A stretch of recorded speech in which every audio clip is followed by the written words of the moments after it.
Hello guys, welcome to my channel. I'm Anastasia, Russian language teacher. I will be today in glasses again because it's too sunny, and we will discuss with you today how to choose the teacher of Russian language, not Russian language, no matter, and what are the main points that you should care about when you are looking for the teacher.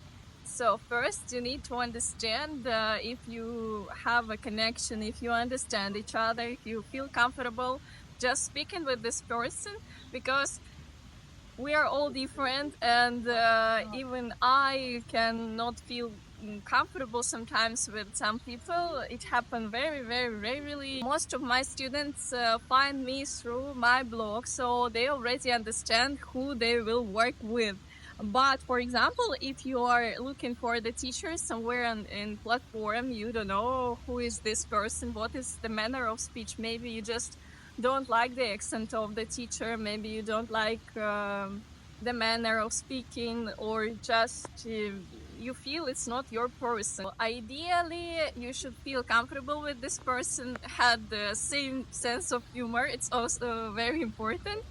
And this person, of course, shouldn't irritate you. You don't have to bad emotions about this person. Then how this person behave with you. If your teacher always answer you in the chat, if your teacher stay calm when you do mistakes, when you ask many times same question. My students very often say, "Oh, Nastya, I'm sorry I did this mistake again," but really, for me, I'm so patient that for me it's not a problem at all. I understand this is my job, but the teachers, especially Russian teachers, especially the teachers like old school, they can be a bit more strict. So anyway, if you need more strict teacher, you can find really a very serious person. If you need a more comfortable atmosphere, you can find a young teacher who will be positive, have same interests, and so on. Actually, there is no bad way here. You just choose what is closer to you. What is also very important, I believe that for a teacher it's necessary to have education.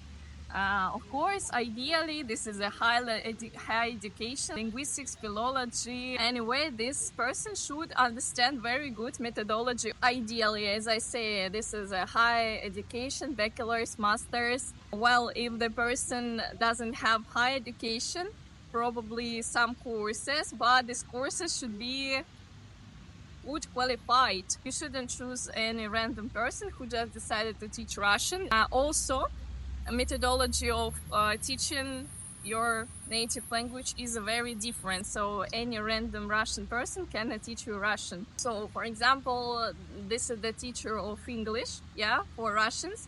And this person decided to teach Russian, his or her native language. He or she need anyway to have some special program to learn this methodology. It's very different things to teach your own language and another one. If your teacher understands your goals, so if you decided to travel to Russia and you need just to have basic knowledge about everyday conversation, and you need to practice, yeah, to speak, and your teacher starts preparing you for a grammar exam, and every time you just work on grammar, it's not the good idea. Yeah, if you want to just speak with your girlfriend as fast as you want, it's not a good way just to learn very deep grammar. Then, if your teacher has too many hours, especially it's about Russian teachers, they really love to take many students, many hours in a day. And these people burn out very fast, especially teachers. When you work with people, it's just impossible to work too much. Maybe it's possible to work like this for some weeks, but if you work by this way for years, it's just really hard. And your teacher will be always tired, always forget everything you did, and so on. Then your teacher regularly give you the homework and check it, and also understand what you do and for what. Understand why you do every exercise. And the last one, most of the time of the class you speak Russian, except of the situation when you are just started, you don't know anything, and you discuss grammar topic. Anyway, first classes, yes, but then we try to speak every time more and more Russian. So, guys, write me in comments if it was useful for you or no. How is your Russian going? How is your day going? We'll be very happy to hear. And if you're interested to work with me, all the links in description to this video. There you can book your first class and ask me all the questions. Have a good day. See you soon.